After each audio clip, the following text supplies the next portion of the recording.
Assalamualaikum warahmatullahi wabarakatuh. Waalaikumsalam warahmatullahi wabarakatuh. Kurang puas kayaknya. Bismillahirrahmanirrahim. Alhamdulillahirabbil alamin wa bihi nasta'in ala umuri dunya waddin. Wala haula wala quwwata illa billahil aliyyil azim.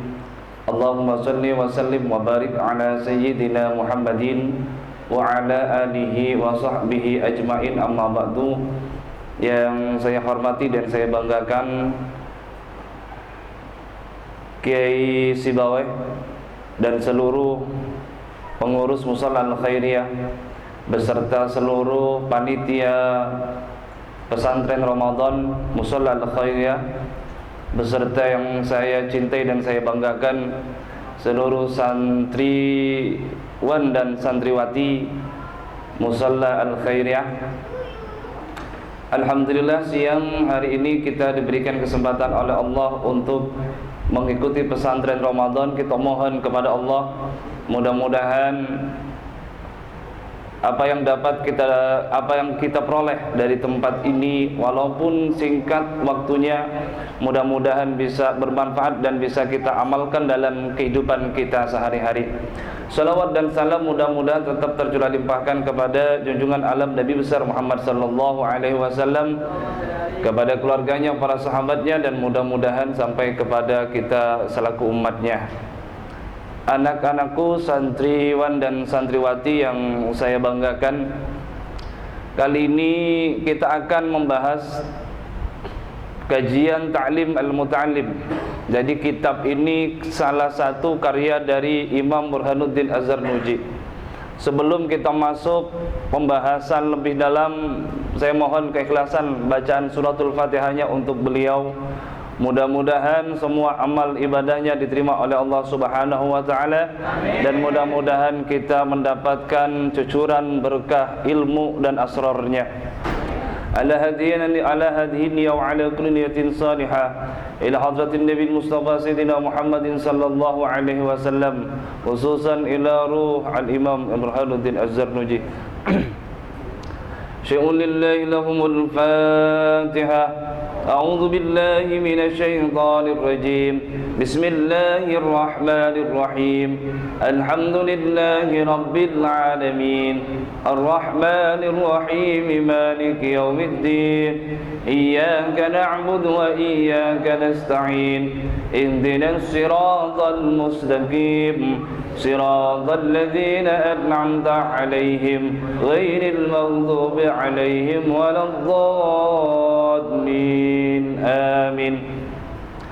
Baik, sebenarnya kitab Ta'limul Muta'allim ini banyak yang dibahas di dalamnya terkait dengan bagaimana cara kita menuntut ilmu, mulai dari bagaimana kita mencari seorang guru, kemudian ilmu apa yang perlu kita pelajari, kemudian terkait bagaimana adab kita terhadap ilmu dan ahli ilmu atau guru, dan lain sebagainya. Karena memang ini waktunya cukup singkat, maka saya akan membahas fokus terkait dengan pembahasan fit ta'zimil ilmi wa ahli, yaitu mengagungkan ilmu dan ahli ilmu. Anak-anakku yang saya cintai, kenapa ini perlu kita kaji dan perlu kita bahas?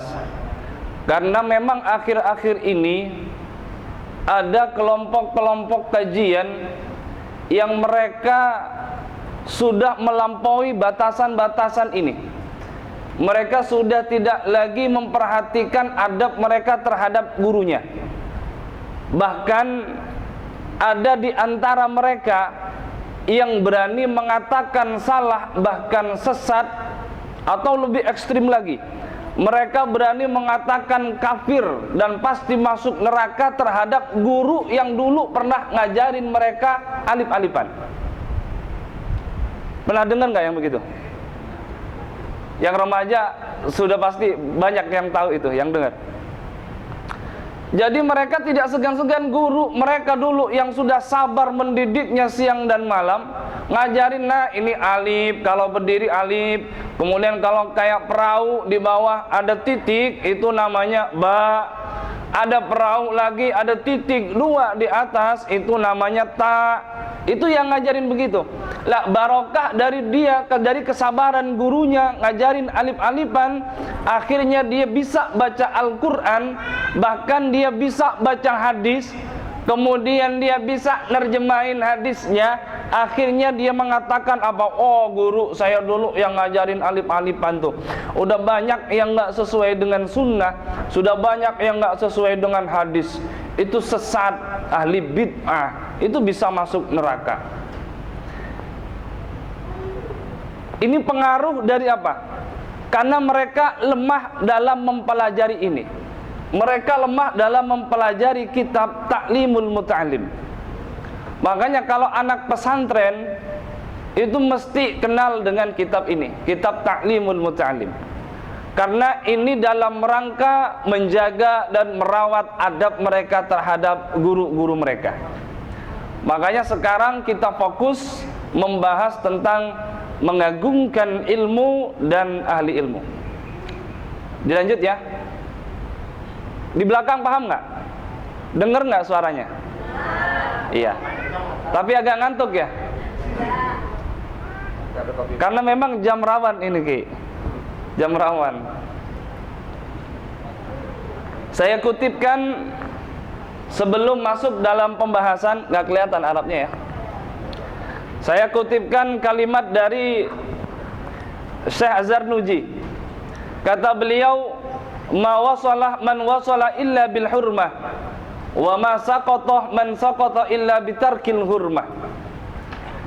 Tidak ada orang yang sukses kecuali karena memuliakan ilmu atau ahli ilmu, dan tidak ada orang yang gagal kecuali karena tidak memuliakan ilmu atau ahli ilmu.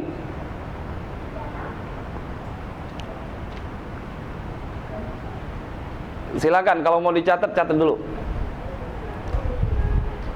Ma wasalah man wasala illa bil hurmah wa ma saqata man saqata illa bitarkil hurmah. Tidak ada orang yang sukses kecuali karena memuliakan ilmu atau ahli ilmu, dan tidak ada orang yang gagal kecuali karena tidak memuliakan ilmu atau ahli ilmu.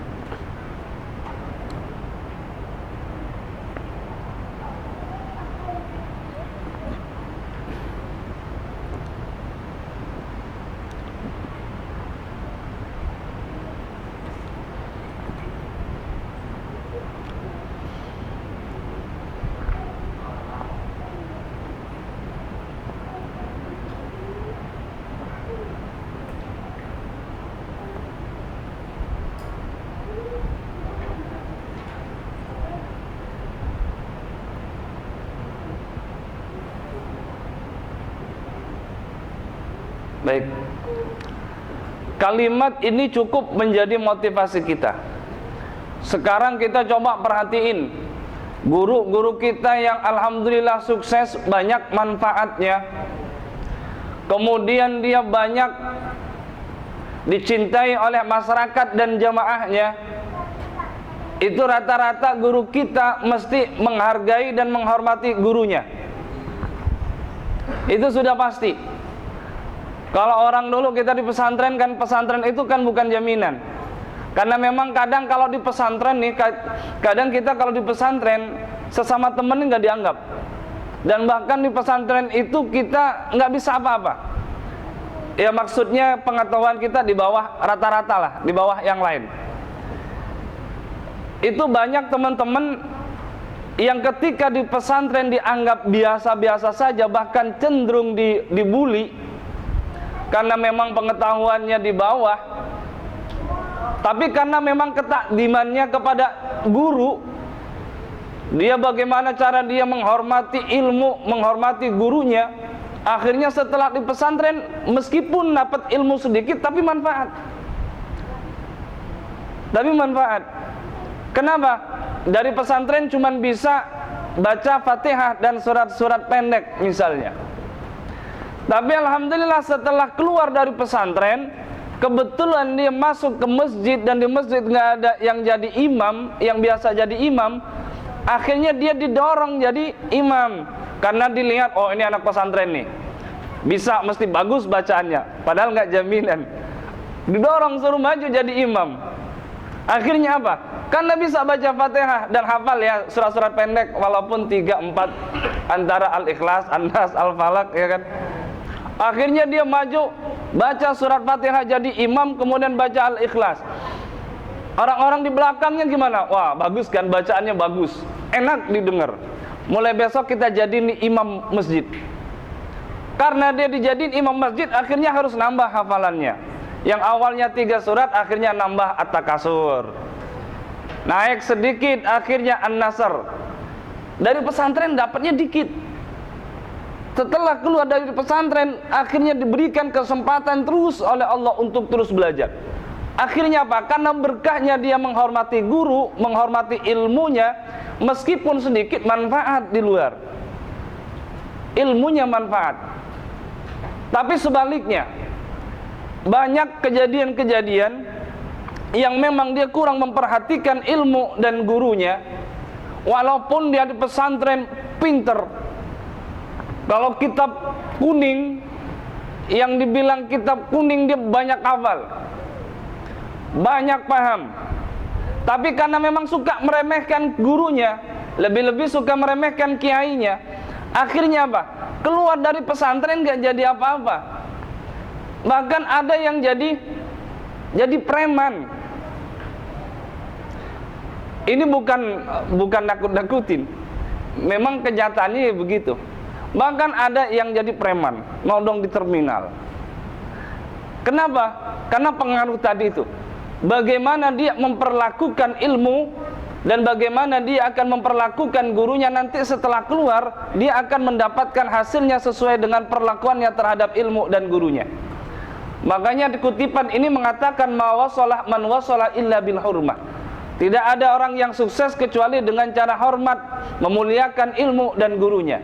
Wa ma saqata man saqata illa bitarkil hurmah, dan tidak ada orang yang gagal kecuali sebab tidak menghormati ilmu dan gurunya.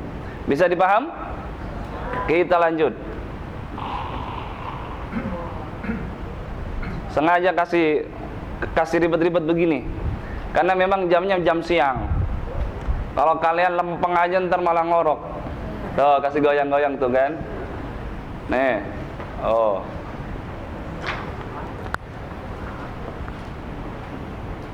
Iya, mengagungkan ilmu. Tadi kan ada 2, mengagungkan ilmu dan ahli ilmu. Sekarang kita fokus pertama, yaitu mengagungkan ilmu.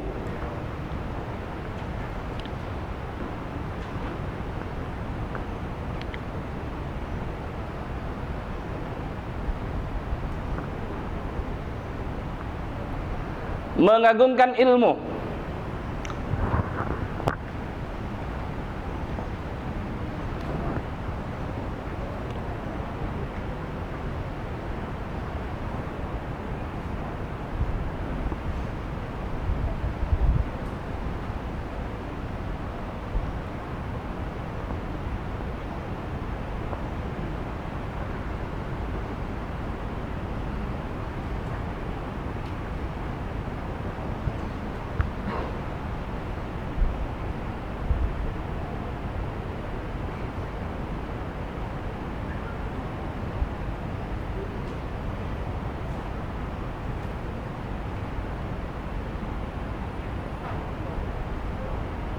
Baik, yang pertama yaitu kita akan membahas tentang cara mengagungkan ilmu.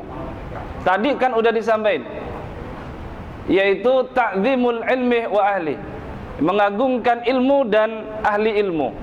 Sekarang bagaimana cara kita mengagungkan ilmu? Bagaimana cara kita menghormati ilmu? Kata Imam Az-Zarnuji dalam kitab Ta'limnya mengatakan bahwa di antara cara kita untuk mengagungkan ilmu adalah mengagungkan guru. Kenapa kita harus mengagungkan guru? Karena kita mengagungkan ilmunya. Paham ya? Misalnya begini, semua botol itu sama. Semua botol itu sama. Kemudian ketika ada botol, saya isi air putih, itu paling harganya berapa? 2.000. Aqua paling 3.000, 4.000, ya kan? Karena air putih isinya. Sekarang kasih warna isinya, kemudian kita kasih soda, jadi apa? Jadi Fanta. Coba kalian bayangkan Fanta siang ini.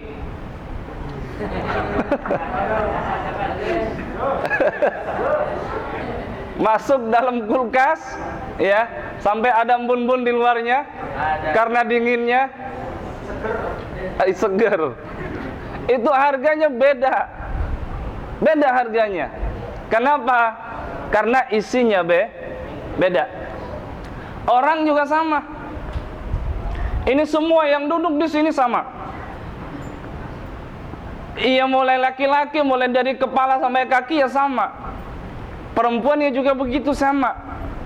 Tapi apa yang membedakan nanti? Isi yang ada di kepalanya, isi yang ada di otaknya. Kemudian kalian kalau dibandingkan dengan Casey Bawe misalnya, sama-sama manusia sama, tapi ganteng kalian kalah. Sama manusia, tapi ketika kita memperlakukan kalian dengan Kiai Sibawe, jelas berbeda.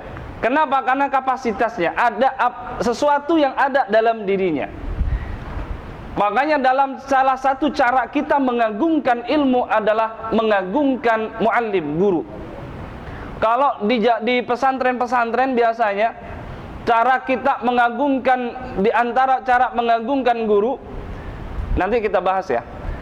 Biasanya kita sering kalau lihat ada guru lewat, semua santri minggir berdiri, kanan kiri pecah, kasih jalan buat guru. Pernah lihat nggak? Ini sering viral kalau di-upload di Facebook, sering viral. Kenapa? Karena menurut orang luar, orang selain pesantren, ini menakjubkan. Wah, ini keanehan yang luar biasa. Tapi kalau menurut anak pesantren ini sudah biasa. Bahkan kita refleks sendiri. Kalau ada guru lewat, kemudian kita duduk lagi ngobrol, guru lewat, refleks kita berdiri langsung minggir. Itu tanpa ada yang nyuruh. Itu salah satu cara untuk mengagungkan ilmu. Itu di pesantren, khususnya Jawa Tengah, Jawa Timur ke sono.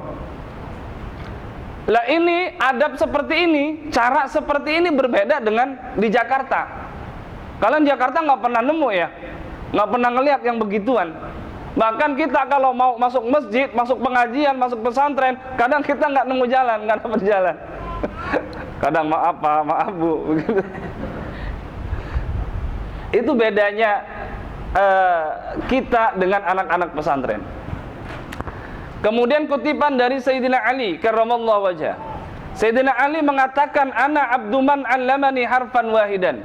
Aku adalah budak orang yang mengajarkanku satu huruf, kata Sayyidina Ali. Insya'a istaraqa, jika dia mau dia bisa menjadikan aku budak. Wa insya'a a'taqah, dan jika dia mau dia bisa memerdekakan aku. Ini bahasanya Sayyidina Ali. Sayyidina Ali itu adalah salah satu sahabat yang paling jenius, paling pintar, mengagungkan guru. Lanjut.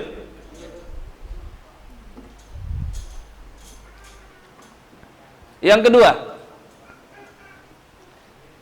cara mengagungkan ilmu yang kedua adalah mengagungkan kitab atau buku.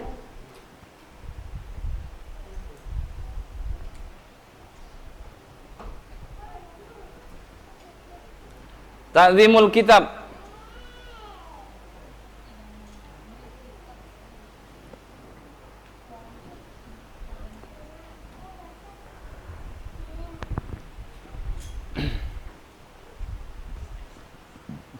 Udah tulis mengagungkan kitab aja. Ntar saya filenya kasih panitia aja ya. Ada plastis nggak? Tinggal. Baik, mengagungkan kitab. Cara yang kedua untuk mengagungkan ilmu adalah dengan cara mengagungkan kitab. Bagaimana cara kita mengagungkan kitab? Poin pertama disebutkan tidak mengambil kitab kecuali dalam keadaan bersuci. Jadi kalau orang-orang dulu, kiai-kiai kita, guru-guru kita itu kalau mau belajar mesti dalam keadaan suci. Sama kayak kalian sekarang. Masuk musola wudhu semua. Iya enggak? Tapi ada yang kentut lagi? Ada yang kentut lagi? Nggak ada. Berarti masih suci.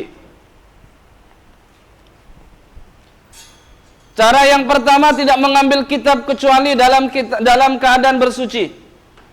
Cara kita untuk mengagungkan ilmu adalah ketika kita mau ngambil kitab, ini maksudnya buku-buku agama ya. Bukan buku fisika, matematika gitu ya. Buku, ngambil bukunya. Tapi kalau kalian mau belajar, setiap mau belajar wudhu, dalam setiap belajar itu wudhu dulu, itu boleh, bagus. Tapi kalau megang bukunya nggak dianjurkan. Ini yang dimaksud kitab-kitab kuning, kitab-kitab agama. Jadi mereka ngambil kitab dalam keadaan bersuci, wudhu dulu, kemudian diambil kitabnya. Kemudian yang kedua, tidak duduk dengan kaki terjulur lurus dalam kurung selonjor pada kitab. Jadi posisinya kita, maaf ya, kita selonjor begini. Di sini nih, lurus kaki nih ada kitab. Itu nggak boleh. Di bawah. Ya, paham? Misalnya di sini ada kitab, ada buku kalian, buku agama kalian. Nah, itu buku, ini kaki. Tidak boleh. Itu namanya songong,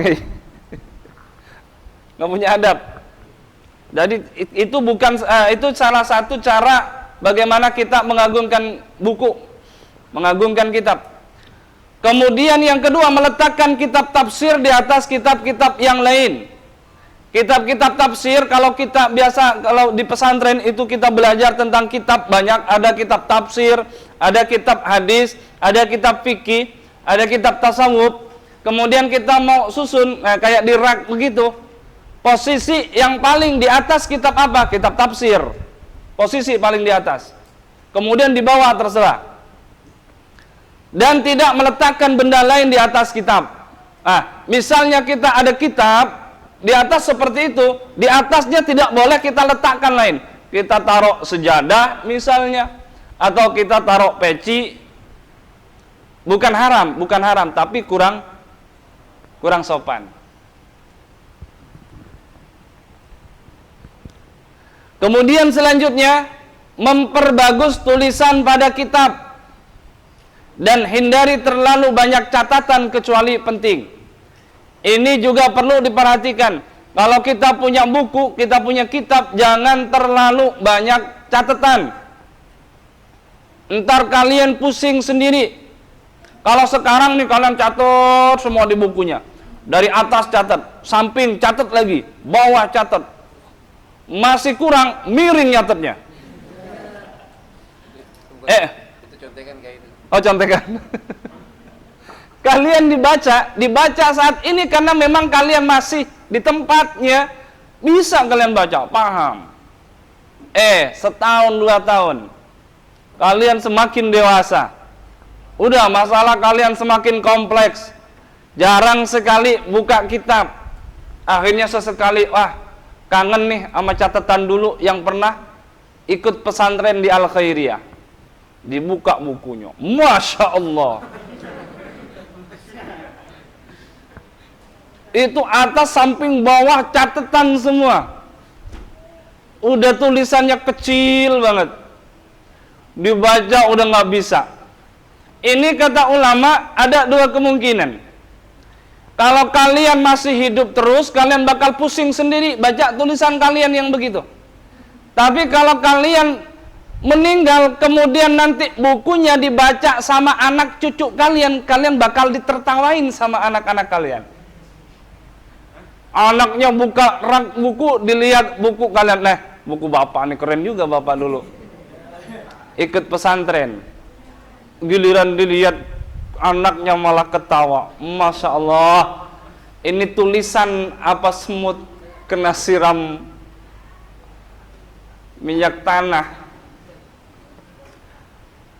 Jadi kata ulama, diperbagus, usahakan diperbagus tulisannya, jangan terlalu kecil, jangan terlalu besar. Nanti kalau kegedean nulisnya, kalian cepat habis bukunya. Kalau terlalu kecil, kalian nanti nambah usia, kalian sudah nggak bisa lihat. Tapi sedang-sedang saja. Tulis dengan rapi, kemudian hindari catatan-catatan yang terlalu banyak. Kecuali yang penting-penting aja catat. Kemudian dijelasin, diperjelas. Kasih judul catatannya. Jangan asal nyatat aja. Itu yang kedua. Kemudian yang ketiga, ta'dhimus syuraka. Salah satu cara kita mengagungkan ilmu adalah mengagungkan teman belajar. Cara mengagungkan ilmu adalah mengagungkan teman belajar. Kalian yang duduk di sini, kanan, kiri, belakang, depan, itu teman belajar kalian. Ya, harus kalian hormati, harus saling menghargai. Nggak boleh bully, nggak boleh ngebully, ngeledekin nggak boleh. Bercanda boleh bercanda, tapi jangan kebangetan. Mentang-mentang agak hitam, tem, mana tem? Kurus bilang ceking. Ada yang gemuk dikit, dud. Itu nggak boleh seperti itu. Harus kita saling menghargai, saling menghormati teman belajar kita.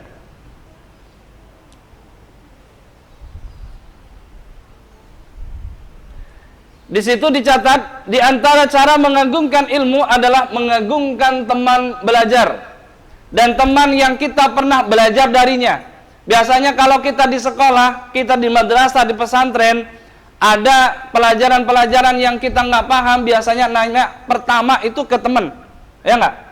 Kalau kita lagi belajar kemudian mentok, kita nggak paham-paham, nanya yang pertama kali kita ke teman dekat kita. Lah, karena banyak kejadian-kejadian seperti itu, makanya Imam Syekh Az-Zarnuji mengatakan bahwa di antara cara mengagungkan ilmu, mengagungkan teman kita belajar. Kenapa? Karena bisa jadi di antara teman-teman itu ada satu orang yang sering kita tanyain ilmunya. Makanya harus kita hargai, harus kita hormati. Kemudian disebutkan merayu itu dicela kecuali dalam menuntut ilmu. Ngerayu. Bang, abang manis banget sih. Senyumnya tak dapat kulupakan. Itu mengerayu buat pacaran, bukan maksudnya. Ini ngerayu buat kita nyari ilmu. Bang, abang kalau baca ilmu, baca pelajaran itu sekali kok bisa nangkep sih. Bisa inget terus. Kalau saya mah boro-boro bang, kadang sekali menjemah udah lupa lagi. Bagaimana caranya? Itu kita terus pepet. Akhirnya nanti kita kasih trik-triknya, cara-caranya. Bagaimana belajar, cara belajar yang baik. Kemudian nanti tolonglah bang, sambil ajarin saya. Baca Al-Quran yang bagus itu seperti apa? Saya kalau dengerin abang ngaji, itu suka gemeter bang. Kadang suka nggak fokus. Itu ngerayu-ngerayu seperti itu boleh dalam rangka kita menuntut ilmu. Kalau kita ada maunya kan begitu. Mesti kalau kita ada maunya kan begitu, dirayu-rayu dulu. Nggak mungkin gitu bang, suara abang mah biasa-biasa aja, kecil. Coba ajarin saya bang. Nggak digampar untung kalian. Makanya kan harus dirayu dulu. Kata imam mengatakan bahwa merayu itu sebenarnya nggak boleh, tercela. Kecuali merayu dalam rangka menuntut ilmu. Maka hendaknya seorang pelajar itu merayu guru dan teman-temannya agar dia bisa belajar dari mereka. Ini cara untuk mengagungkan dan menghargai teman kita dalam satu majelis atau teman belajar kita. Kemudian ini ada catatan di bawah tuh. Hendaknya orang yang menuntut ilmu mendengarkan ilmu dan hikmah dengan seksama. walaupun dia telah mendengar 1000 kali pembahasan dan kalimat yang sama.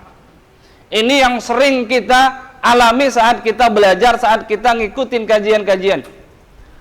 Kita masuk majelis taklim, kita masuk masjid musalla, ada ustadz nyampain kajian. Masalah apa? Masalah niat.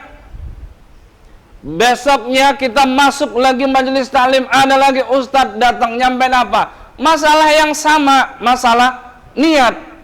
Kemarin kalian udah dengar nggak? Udah dengar? Kalian udah paham betul? Hari ini ketemu lagi sama ustadz, bahas sama masalah apa? Niat. Bagaimana? Kita sebagai penuntut ilmu tetap harus kita dengarkan kajian-kajian yang disampaikan ustadz itu walaupun kajiannya sama. Udah dengerin aja. Bapak Ibu, sekarang kita akan bahas masalah niat. Niat lagi. Jangan sampai begitu. Harus kita dengerin. Walaupun 1000 kali. Itu salah satu cara kita dalam menuntut ilmu. Jangan sampai kalian yang ada di belakang malah teriak. Anak-anak, hari ini kita belajar bagaimana pentingnya niat. Bosan. Bahaya. Harus didengerin. Walaupun 1000 kali kalian mendengarkan itu, dengerin lagi. Dengerin lagi. Namanya ilmu. Asal jangan orang curhat itu aja, jangan. Ada orang curhat kan itu aja yang dibahas. Bilangin bosen. Udah. Baik, sekarang kita cara mengagungkan ahli ilmu atau guru. Ada 2 tadi ya. Mengagungkan ilmu. Yang pertama adalah mengagungkan guru, yang kedua mengagungkan kitab, yang ketiga mengagungkan teman belajar. Sekarang kita bahas tentang mengagungkan ilmu atau guru. Apa saja yang harus kita lakukan ketika kita belajar kemudian kita memiliki seorang guru?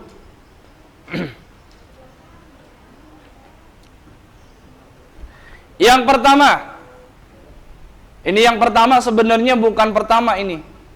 Di poin pertama ini sudah banyak banget nih cara kita mengagungkan guru, menghormati guru. Jadi yang pertama, tidak boleh berjalan di depan guru. Tidak boleh berjalan di depan guru. Ini yang harus kalian pahami. Kalau ada guru di belakang kita, kita berhenti dulu. Jangan malah tambah cepat jalannya. Ada bapak. Ayo buruan. Jangan sampai begitu. Apalagi kalian yang cewek, yang perempuan. Yang cewek. Oi.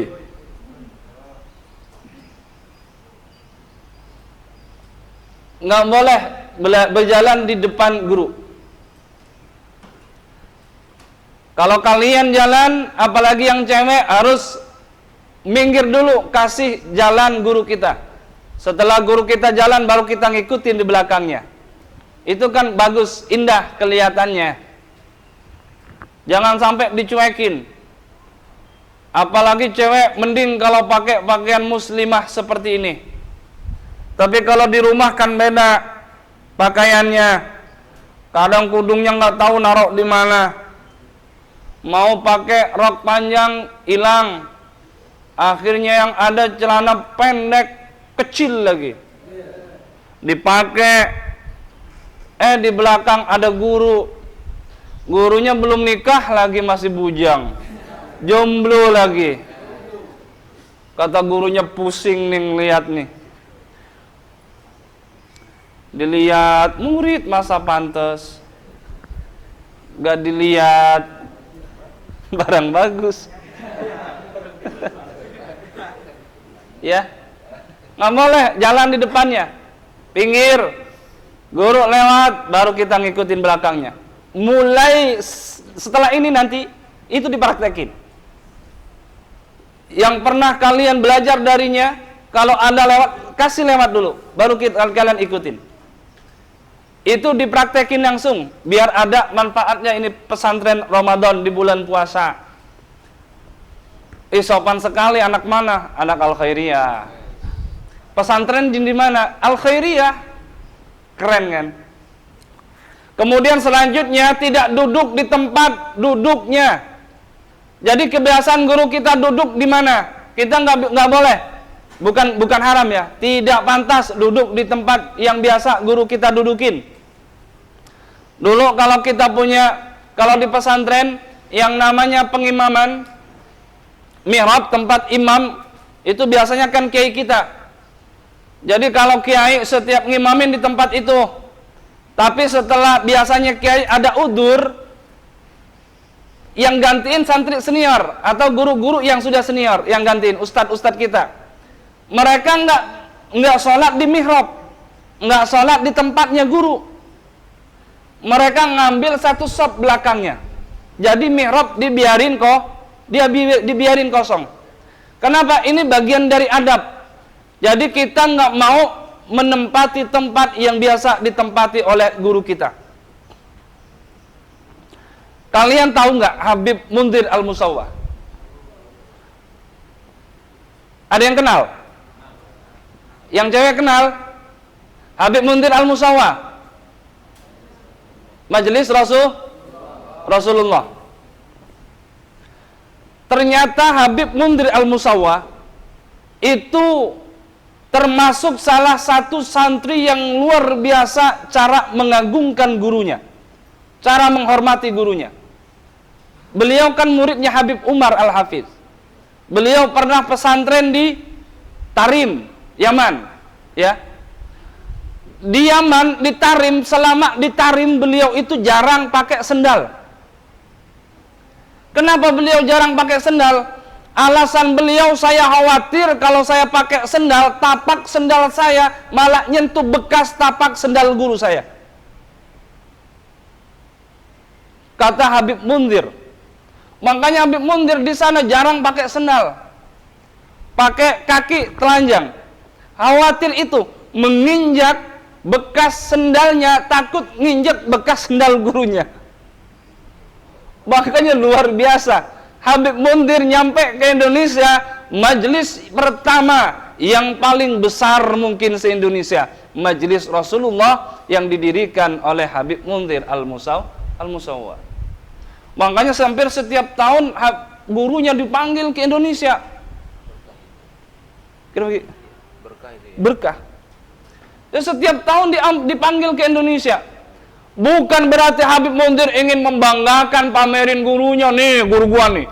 Emang kalian ngaji di sebelah, nggak mau ngaji di sini. Kenapa? Gua udah punya guru sebelah, top. Wah, guru sini mah lewat. Deh. Apa, nyombongin gurunya? Kalau Habib Munzir bukan nyombongin, tapi menghormati dan membanggakan gurunya. Hampir setiap tahun Habib Munzir mendatangkan gurunya, Habib Umar, datang ke sini. Makanya sekarang berkah itu ditanggung semua itu. Biayanya ditanggung semua. Mang kalian air aja guru suruh beli sendiri. Jadi nggak duduk di tempat yang biasa didudukin oleh guru. Kalian pernah dengar Syekhona Khalil, Bangkalan Madura? Yang sepuh-sepuh, yang udah remaja pasti udah pernah dengar. Kalau kalian belum, kalian masih ya gaulnya masih sini-sini nah. Pinggir-pinggir kali sini ya. Paling jauh luar Batang lah. Syekhona Khalil itu adalah ulama besar yang sekarang banyak pesantren-pesantren di Jawa Tengah, Jawa Timur, bahkan Jawa Barat itu rata-rata punya sanad keilmuan yang nyambungnya ke Syekhona Khalil. Kenapa Syekhona Khalil begitu hebat? Bahkan sampai sekarang namanya harum semerbak seakan-akan beliau masih hidup, padahal sudah ratusan tahun wafat. Karena salah satu cara Syekhona Khalil menghormati gurunya adalah yaitu seperti ini, tidak pernah duduk di tempat yang pernah didudukin gurunya. Bahkan Syekhna Khalil pernah nih naik delman. Tahu delman? Yang kayak gimana? Kuda belakang ada. Anak milenial takut nggak tahu. Makanya saya tanya dulu. Naik delman. Jadi di perjalanan naik delman, Syekhna Khalil nanya nih ke kusirnya, Bang Kusir, ini kuda anteng enak banget nih jalannya. Ini kuda dari mana? Kata si kusir, ini kuda mahal. Saya ngerawatnya juga hati-hati. Ngelapnya juga nggak pakai lap, pakai tisu takut lecet. Ini kuda dari Bima NTB. Dengar kata Bima, Syekhna Khalil langsung minta turun. Udah, maaf Pak Kusir. Sekarang juga saya minta turun, Kata Syekhna Khalil. Akhirnya berhenti tuh kusirnya. Syekhna Khalil langsung lompat turun. Kusir bingung. Kata kusir, Pak, kenapa langsung turun? Kata Syekhna Khalil, iya, saya khawatir. Karena guru saya ada yang dari Bima. Saya khawatir ini kuda dulu pernah dinaikin sama guru saya. Maka saya langsung turun. Itu kata Syekhna Khalil. Sampai sebegitunya mereka itu menghormati, menghargai guru mereka. Kalau kita beda lagi. Kadang kita tukeran bajunya sama guru. Pakainya bagus tuh baju.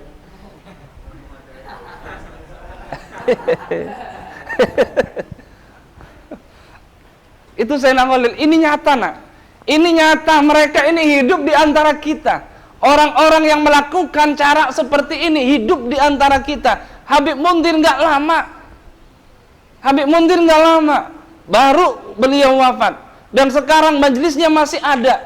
Lah orang beliau itu cara menghormati gurunya yang seperti tadi itu. Kan luar biasa. Makanya begitu manfaat ilmu beliau. Dan bahkan semua orang sangat mencintai beliau.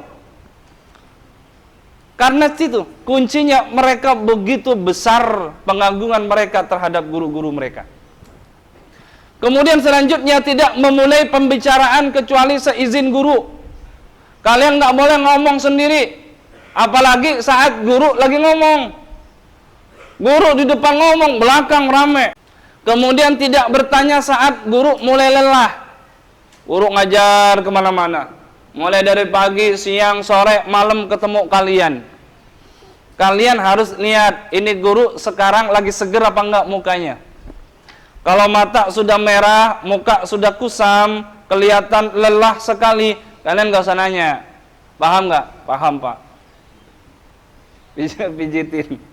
Izin pijitin. Nggak apa-apa kalau dipijitin. Tapi jangan banyak nanya. Kemudian menjaga waktu. Kalau kalian main ke guru, jangan malam-malam. Guru punya keluarga, guru punya istri, guru punya anak. Jaga waktu secukupnya. Kita kangen nih sama guru, ketemu ngelihat udah hilang nih rasa kangen, udah terobatin. Bagaimana? Udah pulang, pamit. Jangan sampai berjam-jam. Apalagi sampai ngabisin kopi guru. Aduh, luar biasa kalian itu. Kemudian tidak mengetok pintu rumahnya. Kalau kita dulu di pesantren begitu. Kalau kita mau sowan ke guru, ke kiai, kita nggak berani ngetok pintu. Kita tunggu. Bahkan ada yang nunggu 3 jam, nak. Percaya nggak kalian? 3 jam kita nunggu guru kita keluar dari rumah. Itu mah lebih berat penungguan 3 jam itu daripada nunggu jawaban kalian mengatakan iya atau tidak. Kok digantung aja nih?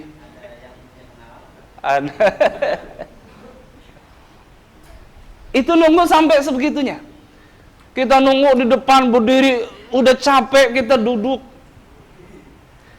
Biasanya guru keluar itu kalau sudah waktu sholat. Kiai kita keluar itu kalau sudah waktu sholat. Makanya kita kalau sowan biasanya kalau nggak kepepet banget, kita nggak sowan, nggak ke rumah kecuali setelah sholat jamaah di musola. Setelah sholat jamaah nih, baru kita tunggu di depan musola. Baru kita salaman, sowan, sampaikan keperluan kita, udah selesai. Tapi kalau sudah kepepet nih, jam 8 pagi ini baru masuk nih. Karena apa? Karena pagi sudah ngisi kajian kitab. Masuk jam 8. Itu lama nunggunya. Kalau beruntung kalian 2 jam, 3 jam keluar. Tapi kalau lagi sial kalian bisa sampai duhur baru keluar. Kita nggak berani ngetok pintu. Nggak ada yang berani ngetok pintu. Itu adab kita terhadap guru kita. Tidak mengetok pintu rumahnya, hendaknya bersabar hingga dia keluar. Tuh. Ini kita, anak pesantren sudah ngamalin ini. Kalau kalian kayak orang tawuran kalau ke rumah guru. Dari jauh udah teriak-teriak. Untung nggak disiram. Kesimpulan, seorang murid itu kan harusnya mencari ridho guru, menjauhi murkanya, dan mengikuti semua perintah selain dalam rangka maksiat kepada Allah. Jadi yang kita cari itu ya ridho guru. Yang kita cari ridho guru, jangan sampai guru itu marah sama kita, jangan sampai guru itu kesel sama kita. Dan semua perintahnya kita wajib ikutin, kecuali perintah yang melanggar syariat Islam. Tapi nggak ada guru yang punya perintah melanggar syariat Islam, nggak ada. Ya, kecuali guru yang mabok cendol. Nggak ada. Jadi intinya kalian, kalau sekarang kalian sebagai murid, sebagai thalibul ilmi, cari ridho guru. Salam, ketemu, assalamualaikum Pak Ustadz, ambil tangannya cium. Carmuk, cari muka ya begitu. Akhirnya guru biar senang. Kalau senang keinget terus sama guru. Kalau keinget terus nanti dalam doa biasanya kalian juga diingat. Ya Allah, jadikan anak murid saya. Ternyata karena kalian seling negor, seling salaman, muka kalian nongol dalam bayangan guru. Oh ini mau udah nyengir nih. Iya ini ya Allah, jadikan murid saya murid yang sukses dunia akhirat. Begitu. Makanya kalau ketemu, cari muka di hadapan guru. Itu nggak apa-apa. Yang penting jangan cari muka di hadapan calon mertua. Yang kedua, di antara cara mengagungkan guru adalah mengagungkan anaknya dan yang berkaitan dengannya. Oh ini berat lagi nih.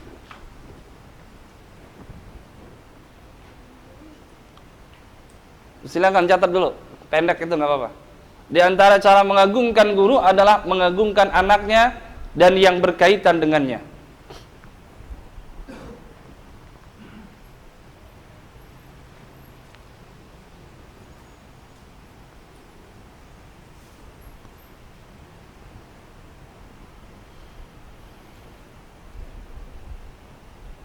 Baik. Kalau tadi kan kita bahas kita menghormati guru. Jadi orang yang ngajarin kita, kemudian kita dituntut untuk menghormati, itu wajar. Ya kan? Kenapa? Karena dia sudah ngasih ilmu sama kita. Tapi sekarang ada lagi yang lebih selain itu. Apa? Menghormati anaknya dan yang berkaitan dengannya. Ini berat lagi. Iya kalau anaknya udah gede, anaknya udah pinter juga, bisa kita ngormatin. Tapi kalau anaknya masih kecil, Masya Allah, nakalnya minta ampun.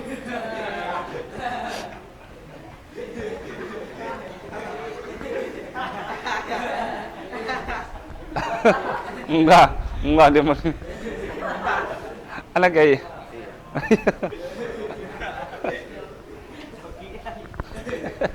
Jadi anak guru tuh begitu. Kalau kita sama guru wajar, karena kita pernah belajar. Tapi kalau anak, suruh ngormatin anaknya. Kebiasaan kita juga di pesantren itu kalau salaman sama anak guru, walaupun sepantaran ini nih. Saya ini udah berjenggot, ketemu sama anak guru yang sepantaran ini, tetap saya cium tangannya. Nggak ada yang nyuruh. Tapi karena memang adab kita. Dan ini yang diajarkan oleh guru-guru kita. Jadi walaupun kecil tetap kita cium tangannya.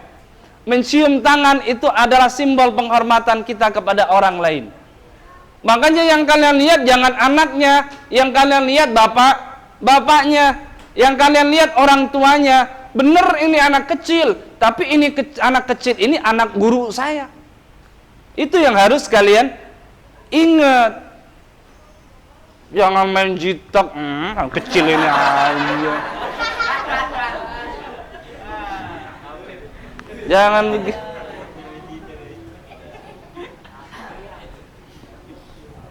Gitu ya, paham ya? Atau yang berkaitan dengan guru. Apa yang berkaitan sama guru? Macam-macam. Guru punya pohon, naman bangga. Naman bangga di guru nih. Lah, iya.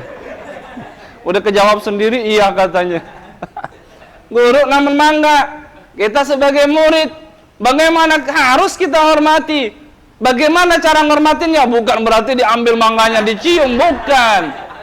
Cara ngormatinnya jangan sampai kita ambil itu mangga kecuali seizin guru. Itu cara ngormatinnya. Kalau ada orang yang mau ngambil, larang. Kenapa? Ini punya guru gua, nggak boleh.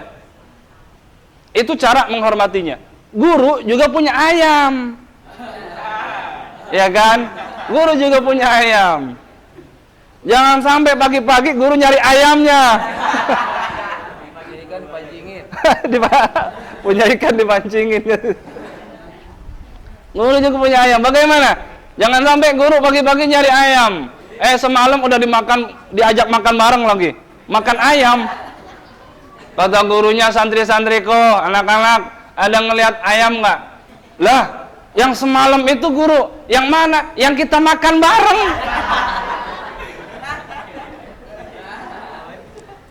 Itu nggak boleh. Harus kita hormati. Ya, harus kita hormati. Maksud dihormati itu maksudnya harus kita jaga. Semua yang berkaitan dengan guru itu harus dijaga. Motor guru juga begitu. Motor guru kalau parkir di depan musola, jangan sampai kita tongkrongin. Jangan sampai kita tongkrongin. Tadi kan yang pertama nggak boleh duduk di tempat yang biasa guru dudukin. Kemudian yang kedua, kita harus menjaga sesuatu yang berkaitan dengan guru kita. Harus kita jaga, nggak boleh buat tongkrongan. Apalagi nongkrong, naruh rokok di depan samping jok. Kalian ngobrol asik, lupa lagi. Bolong semua jok gurunya. Harus dijaga.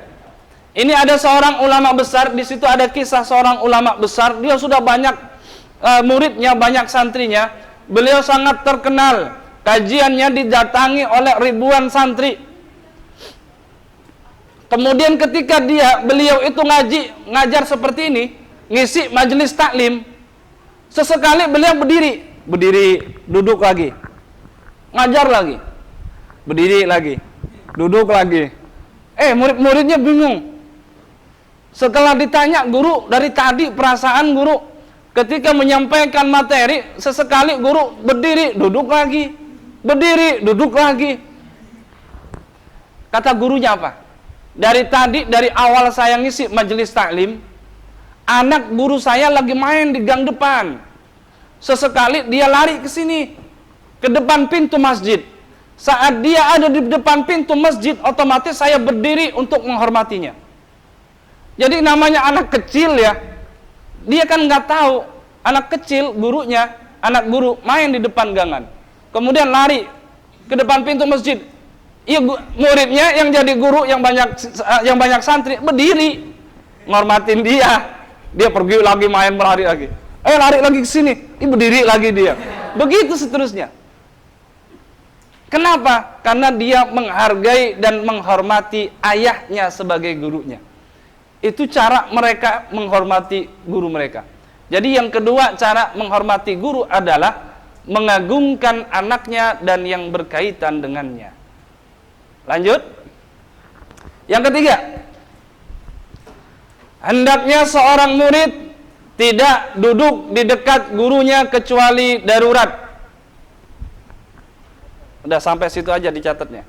Hendaknya seorang murid tidak duduk di dekat gurunya kecuali darurat.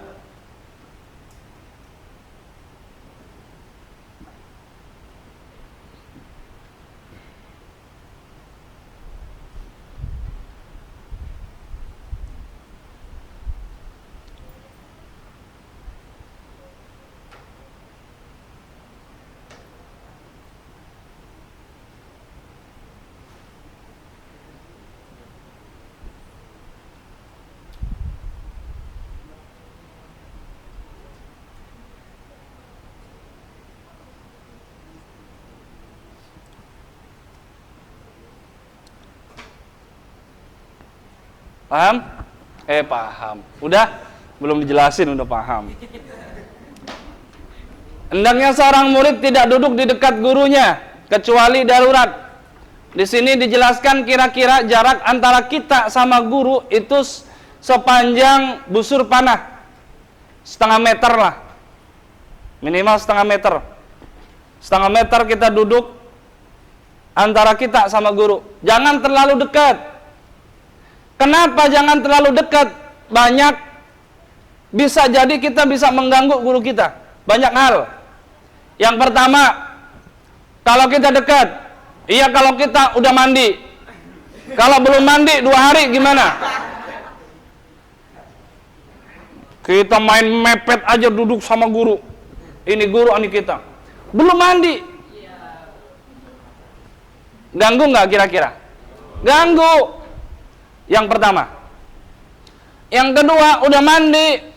Tapi namanya sekarang kita puasa. Kemudian subuh juga lupa sikat gigi. Kita deket sama guru, ngomong mulu. Kata gurunya ini luar biasa nih. Ini ujian terbesar. Makanya harus ada jarak antara kita sama guru. Kira-kira setengah meter kita duduknya. Jangan terlalu mepet. Kemudian yang keempat, hendaknya seorang murid menjauhi akhlak yang tercela. Karena itu termasuk khilaf secara maknawi.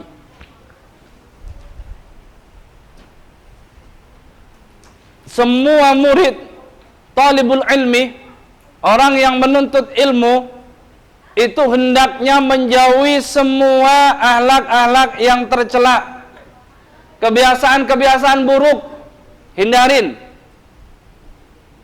Yang biasa ngomong yang nggak jelas, mulai sekarang ditahan nih.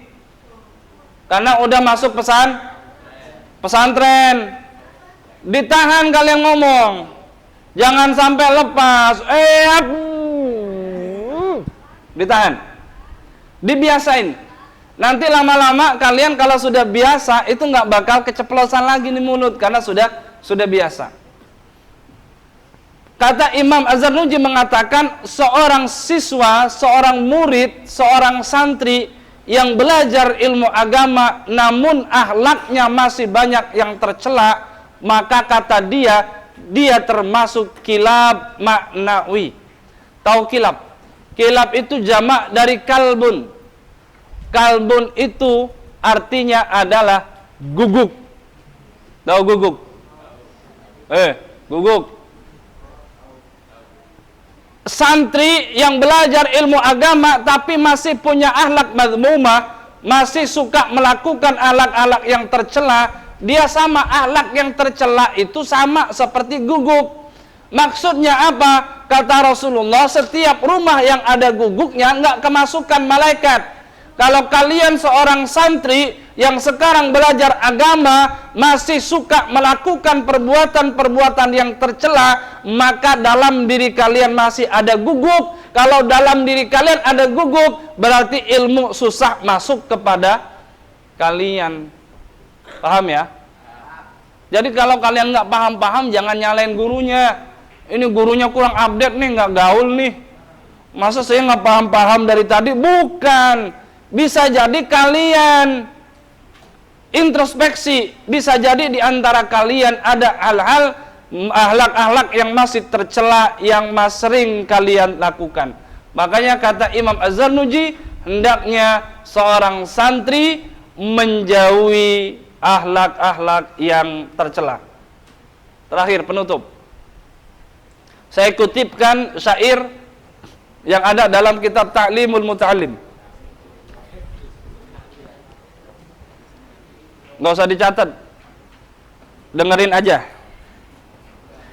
Innal mu'allima wat-tabiba kilahuma la yansahani idza huma lam yukrama fasbir ika in jafauta tabibaha wa qana bijahlika in jafauta mu'alliman. Ini kalian nggak pernah dengar lagu seperti ini. Ini bukan lagu dangdut. Innal mu'allimah wat tabibah, sesungguhnya guru dan dokter, kilahuma keduanya, la yansohani, tidak bisa memberikan nasihat, idza huma lam yukrama, ketika mereka berdua tidak dihormati, tidak dimuliakan. Bagaimana kalian bisa mendapatkan resep dokter kalau kalian kurang ajar sama dokter? Masuk rumah sakit, coba periksa gua nih, penyakitnya apa? Kata dokter, untung gak suntik mati lu. Kemudian bagaimana kalian bisa mendapatkan nasihat bimbingan dari seorang guru kalau kalian gak punya akhlak, gak punya adab sama guru? Kata beliau, fasbir lidaika in jafautah tabibaha. Ya sudah, bersabarlah kamu dengan penyakitmu jika kamu tidak bisa menghargai dokter. Udah, kalau kalian nggak bisa menghargai dokter, ya udah sabar, nggak usah berobat. Udah sakit kepala, udah biarin aja. Kenapa? Karena nggak bisa menghormati dokter. Waqna bijahlika in jafauta mu'alliman, dan terimalah kebodohanmu jika kamu tidak bisa menghargai guru. Kalian hidup selamanya bodoh, terima saja. Kenapa? Karena kalian tidak bisa menghormati dan menghargai guru kita. Demikian, mudah-mudahan bermanfaat. Untuk selanjutnya saya serahkan moderator.